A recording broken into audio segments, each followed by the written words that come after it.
Good morning class 11th। हमने last time significant figure पढ़े थे। आज हम लॉज ऑफ केमिकल कॉम्बिनेशन पढ़ेंगे। दैट मीन्स रासायनिक संयोग के नियम।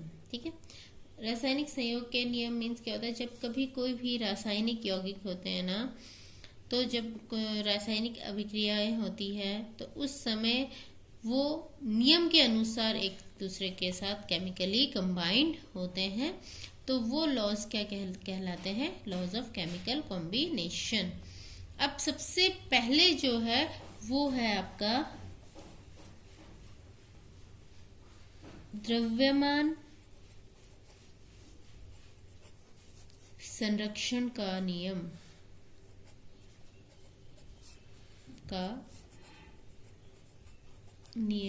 ठीक है।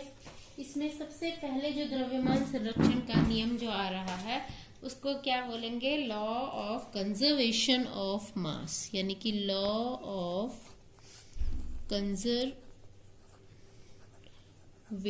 ऑफ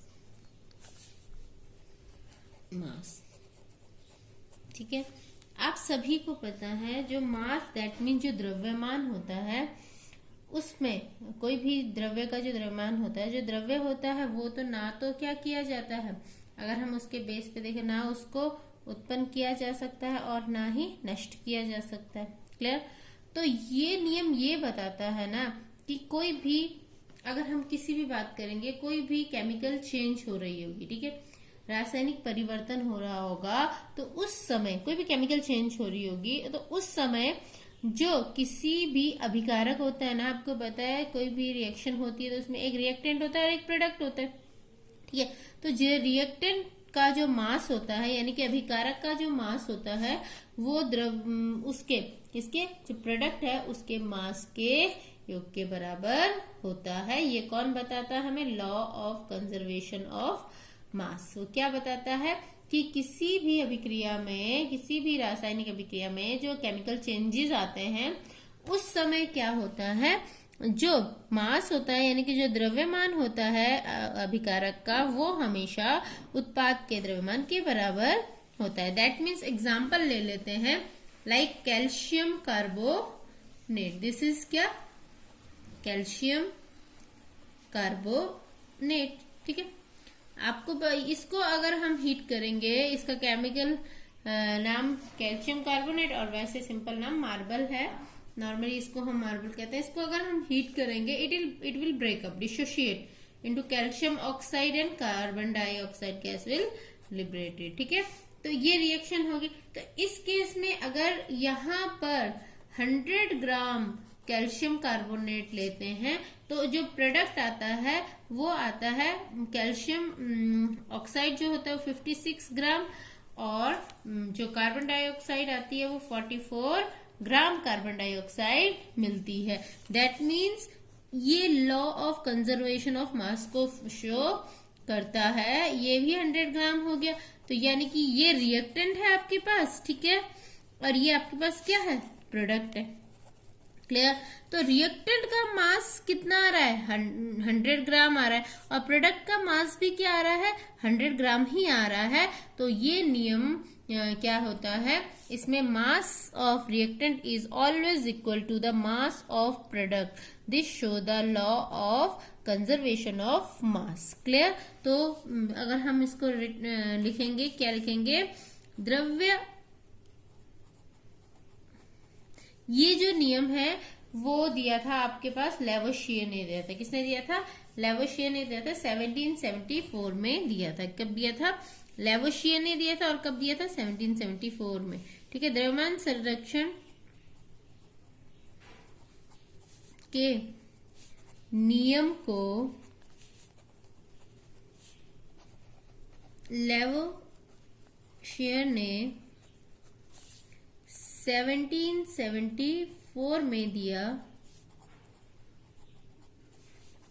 दिया था, जिसके अनुसार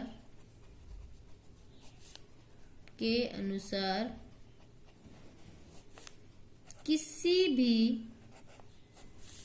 कोई भी जो रासायनिक अभिक्रिया हो रही है, रासायनिक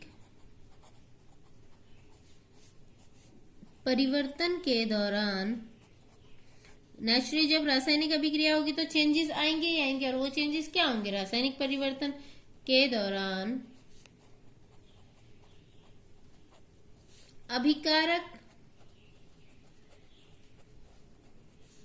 का कुल द्रव्यमान हमेशा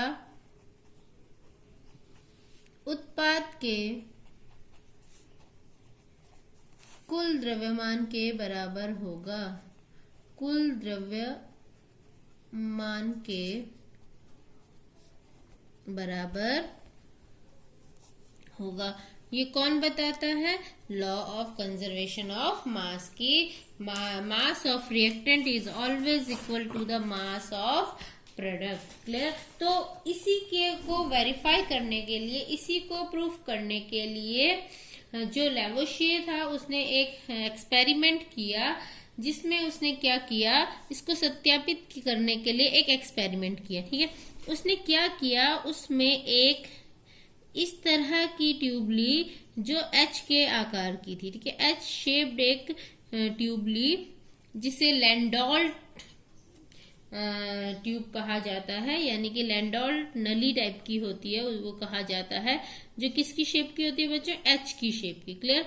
ये एच की शेप की एक नली ली, उसमें क्या किया, दोनों ओर से उसको बंद कर दिया। ठीक है, और यहां ध्यान देना, ये जो ट्यूब है इसे कहा लैंडोल्ट।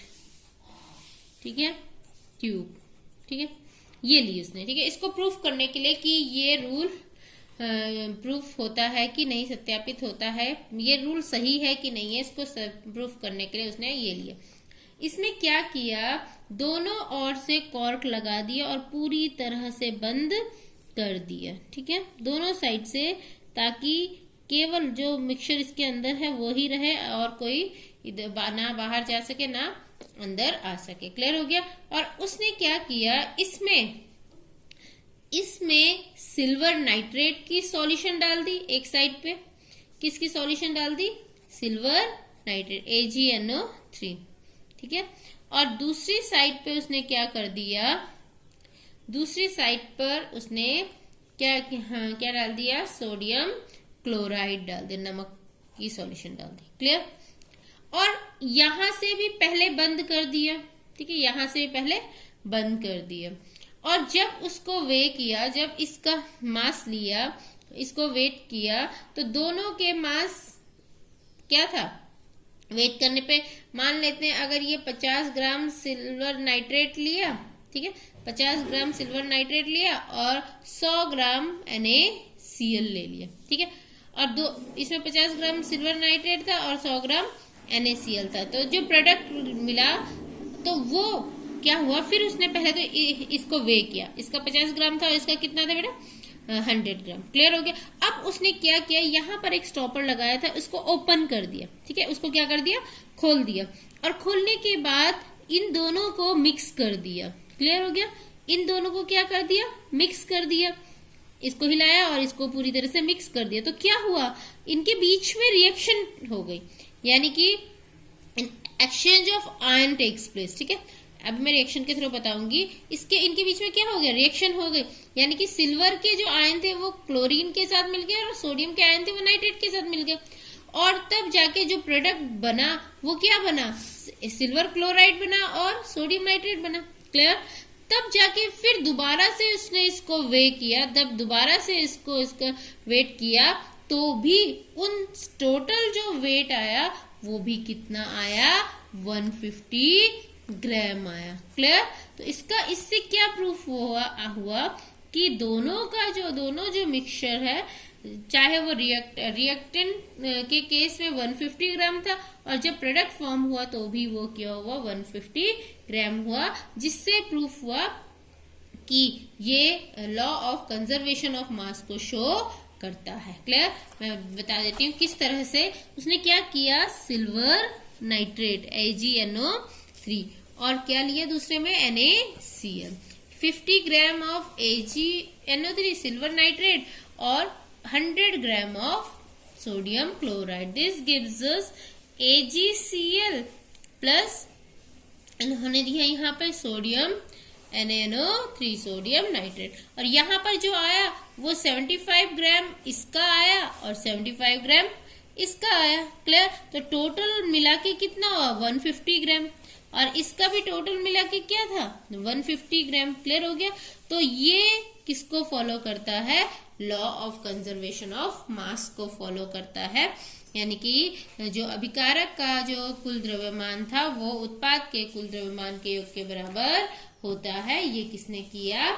लेवोशियर ने ये एक्सपेरिमेंट के थ्रू प्रूफ कर दिया। क्लियर हो गया? दूसरा जो लॉ आता है बेटा वो आता है लॉ ऑफ कांस्टेंट प्रपोर्शन, यानी कि स्थिर अनुपात का नियम। दूसरा जो लॉ आता है लॉ ऑफ कांस्टेंट प्रपोर्शन, ठीक है, यानी कि हिंदी में बोलते हैं इसको स्थिर अनुपात का नियम। बहुत इंपॉर्टेंट है ये भी। ये नियम जो दिया था वो रॉबर्ट प्राउस्ट ने दिया था, ठीक है, और कब दिया था 1799 में रॉबर्ट प्राउस्ट ने 1799 में दिया था, ठीक है। ये नियम क्या बताता है? कोई भी केमिकली कंबाइंड कोई भी रासायनिक यौगिक है, केमिकल कंपाउंड हो, ठीक है, जो एक दूसरे के साथ रासायनिक तौर पे जुड़ा हुआ है, ठीक है, तो वो कहीं से भी हमें मिला हो, ठीक है, तो वो जो केमिकल कंपाउंड है ना वो जब बना है वो चाहे हमें कहीं से भी हमें मिला है, उनका जो भार होगा वो हमेशा एक सिंपल क्या होगा? एक सिंपल रेशियो में होगा, यानी कि एक सरल अनुपात होगा। यानी कि जब वो आपस में मिले होंगे तो वो एक निश्चित अनुपात में ही एक दूसरे के साथ मिलकर बने होंगे। कोई सा भी एग्जाम्पल बताती हूँ। क्या बोला उन्होंने? जैसे वाटर है, ठीक है, H2O। H2O केमिकली कंबाइंड है हाइड्रोजन और ऑक्सीजन के साथ। This gives us H2O, you know. तो इस केस में अगर इन दोनों का रेशियो निकालेंगे तो हाइड्रोजन के लिए निकालेंगे तो इसका जो मास होता है वो क्या है 1। प्रोटियम के केस में 2 × 1 = 2। क्लियर? और दूसरा ऑक्सीजन है, ऑक्सीजन का मोल क्या 1 है, तो इस ऑक्सीजन का होता है कितना 16, ठीक है। तो इनका जो रेशियो आ गया वो कितना आ गया 2:16, यानी कि 2 × 1 = 2, 2 × 8 = 16। तो ये दोनों जो है वाटर के मॉलिक्यूल जो है उनका जो रेशियो है वो 1:8 में ही है। चाहे कितने भी वाटर के मॉलिक्यूल फॉर्म हो जाए उनका जो अनुपात होगी, उनके बनने की जो रेशियो होगी वो हमेशा कितनी होगी 1:8 ही होगी, ना उससे ज्यादा होगी ना उससे कम होगी। तब जाके कोई भी वाटर का मॉलिक्यूल फॉर्म हो सकता है, अदरवाइज वो फॉर्म नहीं हो पाएगा। ये कौन बताता है? रॉबर्ट प्राउस्ट बताता है। और किसके अकॉर्डिंग बताता है? स्थिर अनुपात के नियम के, यानी कि उनका अनुपात हमेशा स्थिर रहेगा, इट कांट बी चेंजेबल, वो चेंज नहीं हो पाएगा। ये कौन बताता है? Robert Proust. कि कोई भी केमिकल कंपाउंड है, रासायनिक यौगिक है, अगर हम उसकी बात करते हैं तो वो हमेशा चाहे वो कहीं से भी हमें मिला हो वो भार के अनुसार हमेशा एक निश्चित अनुपात में ही आपस में जब मिले होंगे तो उनके तत्व जो होते हैं वो हमेशा एक निश्चित अनुपात में ही रहेंगे। ये कौन बताता है? Law of constant proportion. Clear? इस नियम के अनुसार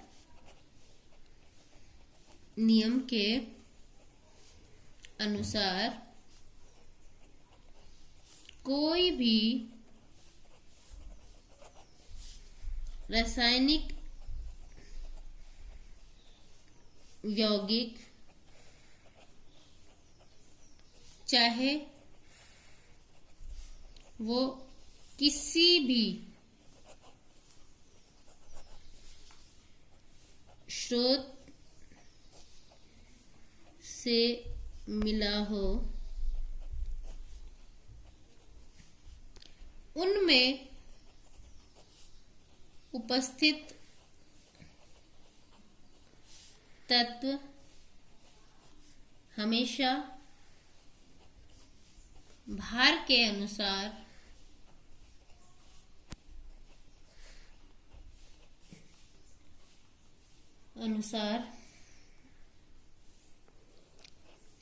एक निश्चित अनुपात में होते हैं। एग्जाम्पल जैसे वाटर की बता दी, जैसे कार्बन डाइऑक्साइड की बता रही हूं मैं। कार्बन डाइऑक्साइड की बात करेंगे तो कार्बन का जो मास होता है वो कितना होता है 12, और ऑक्सीजन का होता है कितना, अगर इन दोनों की बात करेंगे ऑक्सीजन का होता है 16, और ये कितने मॉलिक्यूल हैं ऑक्सीजन के, कितने एटम हैं ऑक्सीजन के, 2 एटम है ना। तो 2 × 16 इज इक्वल टू कितना होगा 32। तो इन दोनों की रेशियो क्या है 12:32 आएगी। क्लियर हो गया। तो ये कैंसिल हो जाएगा, कितने 6 2 जा 12 और 16 2 जा 32।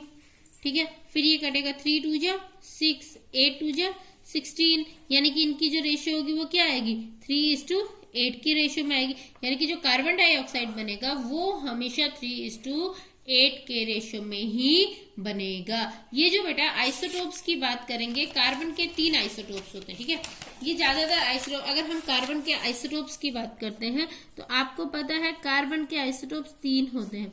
एक तो कार्बन 12 हो गया, ठीक है, एक कार्बन 13 होता है, और एक radio active element which is carbon 14 होता है। ठीक है, अगर इन तीनों से कार्बन डाइऑक्साइड फॉर्म होगी, इससे तो कार्बन डाइऑक्साइड फॉर्म हुई, तो वो उसकी रेशियो कितनी आई 3:8। क्लियर हो गया। अब इससे जो अगर कार्बन डाइऑक्साइड प्राप्त होगी C13 से CO2 फॉर्म होगी, तो उसकी रेशियो कितनी आएगी 13:32। ठीक है, और अगर इससे फॉर्म होगी carbon dioxide 14 radioactive element carbon 14 से फॉर्म होगी, तो 14:32, यानी कि 7 2 जा और 16 2 जा, तो इनकी रेशियो कितनी आएगी 7:16। तो तीनों आइसोटोप्स के लिए जो कार्बन की जो रेशियो आएगी वो डिफरेंट होगी। तो ये कौन बताता है, वो डिफरेंट होगी। और सभी के लिए अगर कार्बन 13 से कार्बन डाइऑक्साइड बना रहे तो वो एक निश्चित अनुपात में होगा, 14 से बना रहे तो उनका अनुपात केवल 7:16 ही होगा, और अगर जो 12 जो है नॉर्मल कार्बन है उससे बन रही है तो वो हमेशा 3:18 की रेशियो में ही होगी। तो ये बताता है कौन सा लॉ आपके पास, लॉ ऑफ कांस्टेंट प्रोपोर्शन। ठीक है, इसको नोट कर लीजिए। आज के लिए इतनी बहुत। अगर कोई प्रॉब्लम वगैरह होती है तो मुझे पर्सनली कांटेक्ट कर सकते हैं। Thank you.